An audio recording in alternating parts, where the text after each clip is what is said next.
And we are trying very hard to meet the need for nursing personnel in the community.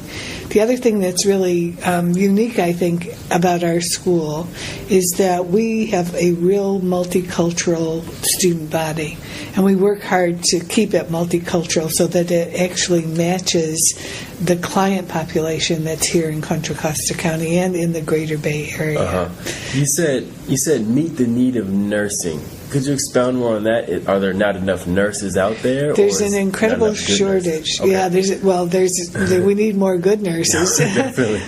But there's also a shortage of nurses, and the shortage is in registered nursing. RNs. Yeah. But what that means is that there are people who are trying to get into RN programs in the community who are not able to get into the programs because they're all impacted. So another way for them to get into the RN credential is for them to come first to vocational nursing program, and then there are LVN to BSN programs in the area. We've been working closely. In fact, we helped put together an LVN to BSN program at Holy Names University. LVN to BSN. LVN, licensed vocational nurse to Bachelor of Science in Nursing. So they went from being a licensed vocational nurse to being a licensed registered nurse. And right now, like every other program in the county, or in all of California actually, it's impacted. Admissions have been halted now until there's room for new students in the program. But that LVN to RN route is one that people can take.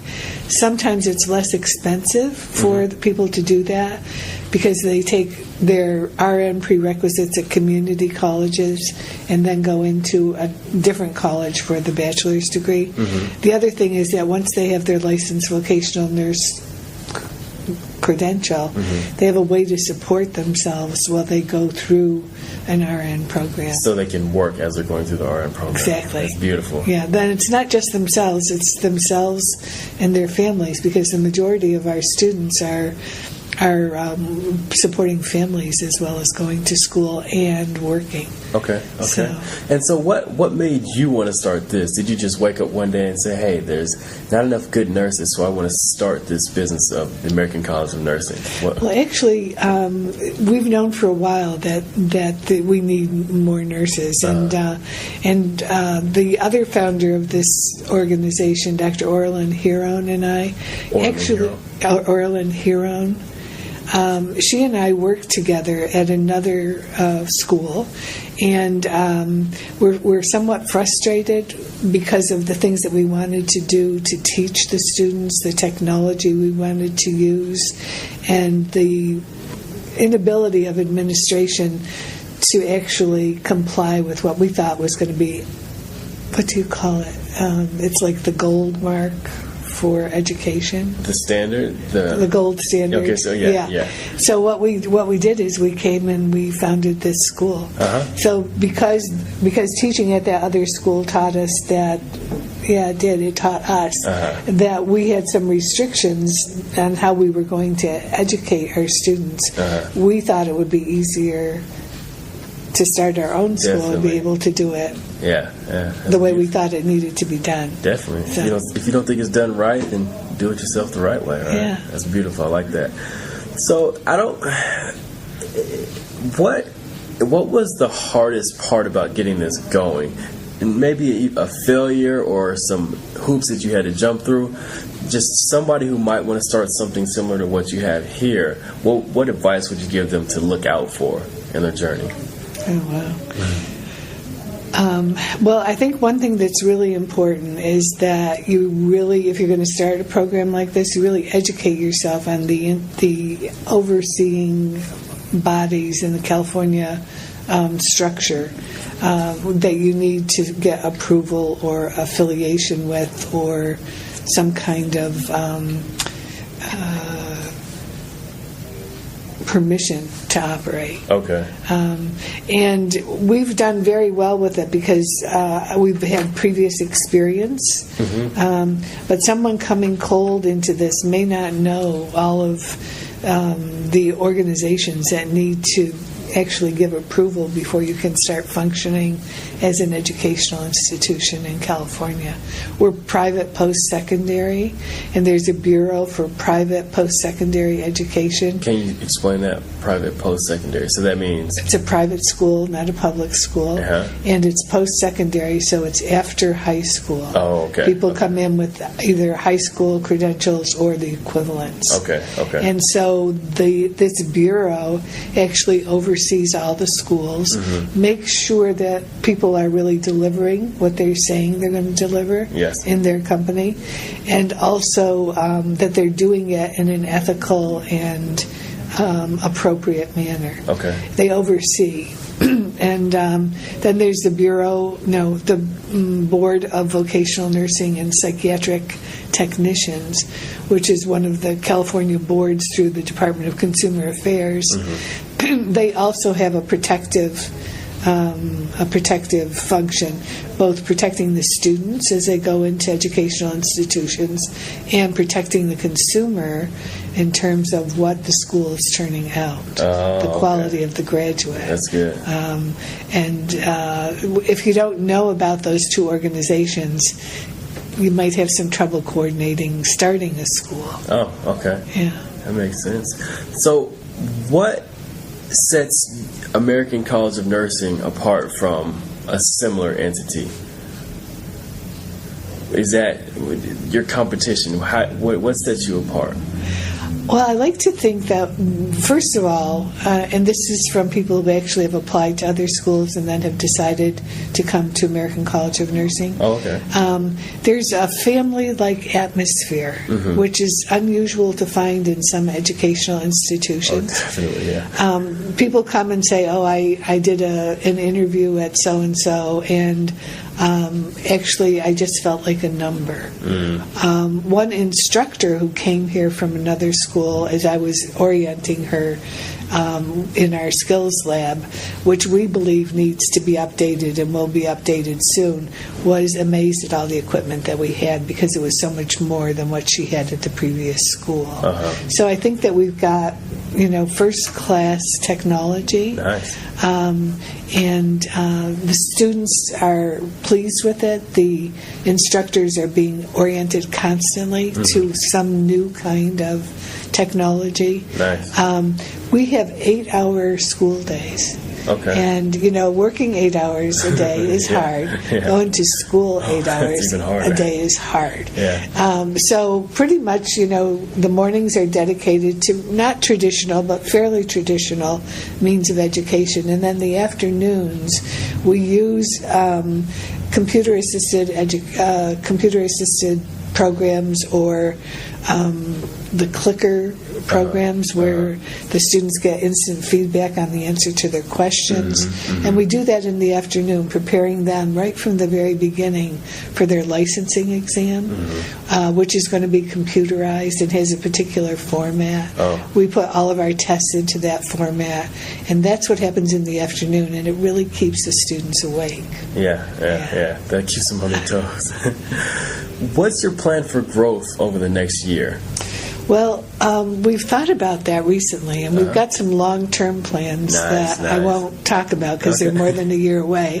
But for the next year, we have a full-time program for vocational nursing in the afternoons. And that's from 6 to 10:30 Monday through Friday. Okay. And then from 8 to 5 on Saturdays. Oh, okay. So we have 2 classes in the evening doing that. We have 2 classes during the day also doing the same education, vocational nursing, but it's Monday through Thursday from 7 o'clock in the morning till 4 o'clock in the afternoon. Wow. Yeah. We plan to start a part-time program. We'll start with the one in the daytime, and then we'll start with another in the evening, so that people don't have those really heavy, intensive schedules. It's hard to go to school 6 days a week. That's true. Especially if you're working in addition. It's hard to go to school even 4 days a week if you've got 8-hour days. Yeah. So we're designing maybe an 18-month program instead of 12-month program, which is what our programs are. And that will be offered part-time so that the schedule is less intense. We're going to do the same thing for our psychiatric technician program. We currently have a psychiatric technician program in the evening. Again, we have 2 admissions a year, and it runs the Monday through Friday, 6 to 10:30, Saturday, 8 to 5. We're going to start a daytime program, and then once we have the full-time daytime established, then we will do part-time for them as well. We're also going to do, we're exploring right now, an EMT program. Nice. Emergency Medical Technician. There's a niche for that, definitely. Yeah, there is. Yeah. So you'll take on people who would like to be an EMT, you'll put them through the training, and then you'll certify them? Yes. Okay. Well, I think it's probably a state licensure or certificate that they need. But like we do in all of our other programs, we don't actually give the certificate. But we prepare them for the state exams. And in the case of the vocational nurse, it's not just a state exam, it's a national exam. So psychiatric technicians, it's a state exam. The hemodialysis folks, the nurses and the technicians, it's a state exam. Nice. So we know in the industry there's a lot of new information, a lot of new technology, a lot of new tips and tricks on how to get the job done. What does Dr. McKenna do for your ongoing education? How do you gain knowledge? For my ongoing... Well, those 2 organizations that I spoke to you about are very proactive in terms of bringing people together and doing education. There's also an organization called CAPS, CAPPS, and that's a California organization for private post-secondary, and they are very active in educating Dr. McKenna and other people who are in administrative positions. Do you have... Go ahead. Do you have a lot of colleagues or friends in these same positions? Colleagues, yes. Some people talk about other schools as being competitors, and truly they are competing for the same population of clients. But the truth is we try to work collaboratively. And we belong to organizations like the California Vocational Nurse Educators Organization, the California Psychiatric Technician Educators Organization. We have a page on LinkedIn, and it allows me to interact with people in various subgroups where we talk back and forth to each other every day if we have to. Like what are you going through? And then just there's a Northern California Directors Forum that's pulled together by the Board of Vocational Nursing and Psychiatric Technicians, and I have gotten to know several instructors and several educators, the actual administrative people through that organization. And if somebody needs something, they can call me, or if I need something, or if I have a resource that I want to share, we all contact each other regularly. That's beautiful. Yeah. You don't see this competition. That's good. No. Especially if its organization is located in another community. For example, there were some people down in the Salinas area along the shore who were trying to establish a psychiatric technician program, and we shared everything with them so that they didn't have to go through reinventing the wheel. And I got to know that person, although I've never seen her face to face, just talking to her on the telephone. That's good. So what are 2 things that you do daily that set you apart from the average? I know a lot of people become a success from it's like the compound effect. You do certain things every day that either add discipline or determination, and you get to a certain level by doing certain things. What do you do in your personal life that got you to this position? Interesting. Are you a reader, or do you? I am a reader. I'm an avid reader. Okay. I also take advantage of all of the other media that's out there too. Okay. As a school, we actually participate on a daily basis on Twitter and those social media contacts. I get a lot of my motivation from interactions with the students. Nice. And being licensed also as a marriage family therapist here in California. Okay. Teaching the classes, keeping aware of the changes in content. I go to conferences, and they're conferences that are focused on teaching technology, administrative technology, working with students. So just kind of keeping abreast of the changes that are taking place and anticipating the trends that we have to kind of put one foot ahead of. And it's really exciting because I get to interact with very energetic young people who are the ones who are going to be taking over. You know, we need to step aside, those of us who have been established for a while, and bring that young energy and new thoughts, new ideas in. And just keeping in touch with that, I think, allows me to continue growing and to remain vitally interested in what we're doing here. That's good. That's good. So what are you going to do this year to give back to the community? Well, we've got some interesting ideas. Well, first, what we do on a regular basis is we try to participate in the public radio, public television system. And so our students and our graduates and our staff members, we volunteer. We're particularly focused on KQED. And it gives us an opportunity to put our students and our faculty, our staff members, in view of the public, you know, and taking part in a project that continues education of the public. So public radio, public television, we support that both with our donations and with our volunteer work. Nice. We're in the process of starting the American College of Nursing Foundation. With the difficulties that have been taking place financially for everyone in this country, and the Bay Area has been hit really hard. People who are in school have lost their houses. Some who started school had to drop out because they couldn't continue with the funding. And we're going to start soliciting through a nonprofit organization the money that we can use to bring those people into school and educate them. We also want to continue the education of our graduates, and we can do that through this foundation as well with no cost to themselves. It will promote some kind of networking, sharing of resources and information, and that kind of thing in this field is really vital. Nice. So we think that's going to be giving back to the community.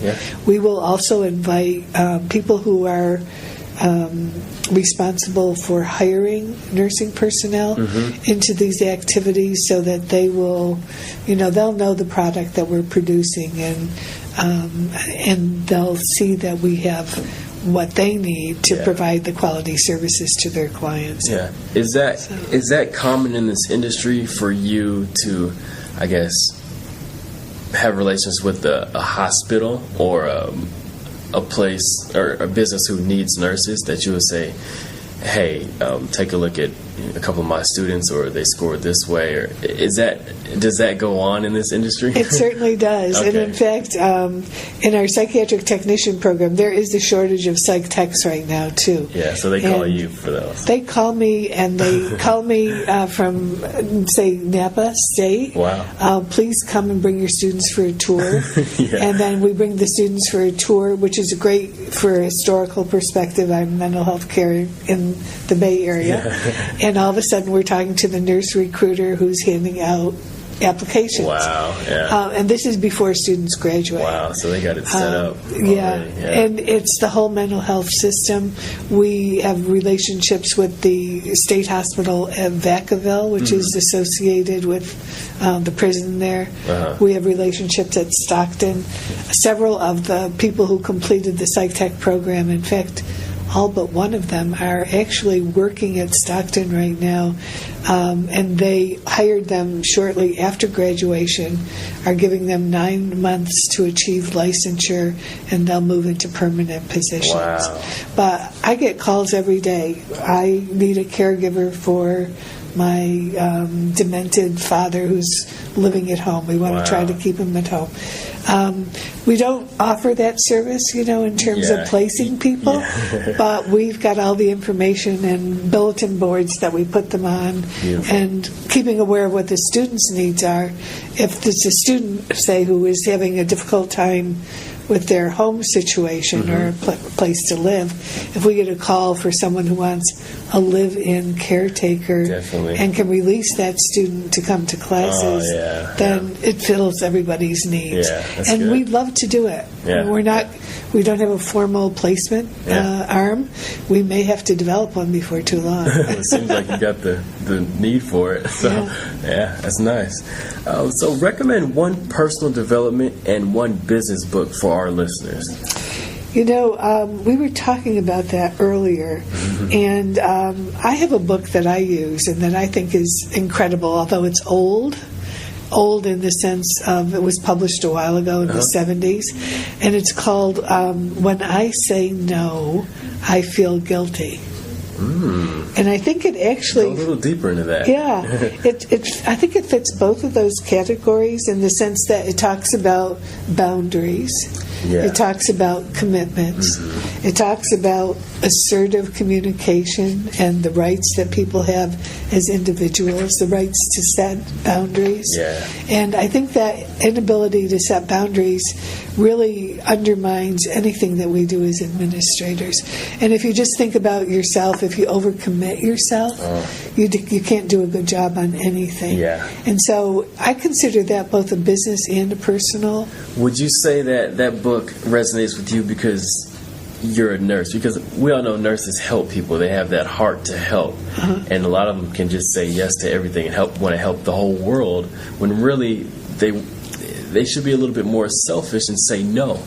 Is that why it resonates with you? Well, it resonates with me for that reason, because I'm a nurse. It also resonates with me because I'm a woman. And in this society, as in others, women are expected to do everything that they can for other people, sometimes to the neglect of themselves. Let's see, there was another part to your question. The book resonated with you because you help out. Because I'm a nurse and because I'm a woman. And because in nursing, up until the last maybe 15 years, traditionally it's been women who have been trained as nurses. We have a lot of men coming into nursing now. Some of our classes are 50-50 female and male, which is really great because men bring another whole dimension to nursing, which is really valuable. But traditionally, in the past, nurses have been taught, to set their needs aside and to take care of their patients' needs. And we like to think that we're going about it a little bit differently. Yes, when you're working, you have to make your patients' needs a priority. But if you don't take care of yourself in the process, you can't take care of you're not going to be able to take care of very many patients. You're going to burn out. And that is a real problem in this profession. That's good. So I'll definitely put that book in the show notes. And the author is a fellow whose name is Manuel Smith. Manuel Smith. It's a little paperback. It's not very expensive. It's still in print, even though it was in the 70s. And it's a good book. Okay. And one business book, a book that helped you formulate this as a business. To help formulate the school as a business? This one came from outside of nursing, and it was called Failure Identity. And what it talked about was the fact that there are some students who excel in school and other students who don't. And that the students who don't usually come from some kind of subclass or culture within the broader culture. And it talked about the various ways that you can take even students who might not know as much or have not learned as easily as their peers, and create actual positive success experiences for them. For example, there is something that they know that another student may be having difficulty with, using them as a peer tutor, that kind of thing. We have some students who are excellent in terms of absorbing the knowledge and have a real problem with taking tests. And we have other students who are experts at taking tests and may have some struggle with the actual content. Putting them together in study groups, that whole thing that just talked about innovation, think outside the box when you're educating. I really enjoyed that. What do you tell your students that do have issues with taking tests? I mean, they come to all the classes, they study the notes, but on test day, what are one or two tips that you would give them just to relax and take the test? Well, to relax, that's it. Usually that's all that most of them need. And we actually have small groups where we teach them relaxation techniques to the students. And it's incorporated. No, actually, just either like progressive relaxation, or there's a technique called autogenic training, which they get a brief orientation to, which is sort of a self-relaxation kind of thing. We all need that. Yeah, it's excellent. It's excellent. Nice. So how can we find more about you? Your social networks, About website? Me, Dr. Laura Smith McKenna, or American College of Nursing? American College of Nursing. Oh, good. Okay. Well, we have our website, which is www.acnconcord.com. ACN for American College of Nursing. And we also have... we're on the BVNPT website, the website for the Board of Vocational Nursing and Psychiatric Technicians. We have a following on Yelp. We have Google. We're the third in information about them. About schools of nursing in the Bay Area. And then we actually are doing information sessions on the last Thursday of each month. And people are free to come to that. It's the last Thursday of the month from 6 to 7:30 in the evening. And the next one will be the last Thursday in April. So what goes on at these info sessions? Just well, people get a chance to relax, a little bit of refreshment, a tour of the school so that they can see the facility. You're here in the administrative side. There's another side where all the instruction takes place. It's much bigger, and they get to go through that. The machines, and we use some of the machines in a presentation about the school. Kind of like an open house. It is. That's exactly what it is. And then they can by program they can talk to someone, either an admissions advisor, myself, or the administrator, Dr. Hiron, or Jonathan Tiano, who is our business manager, Miss Doris, who is Doris Osejo Denier, who is the coordinator of admissions. She also coordinates the admission of international students, because we also take students from other countries. But for our purposes in the information session, they don't come from other countries. Well, I'll take that back, because occasionally they're here visiting. They want to know more. They return to their country of origin and then come. Would you say that you rank pretty high because your name is the American College of Nursing? That can probably... We chose that name because, we think that really represents... That has more clout than just a random College of Nursing. Correct. Nice. Good thinking. Okay.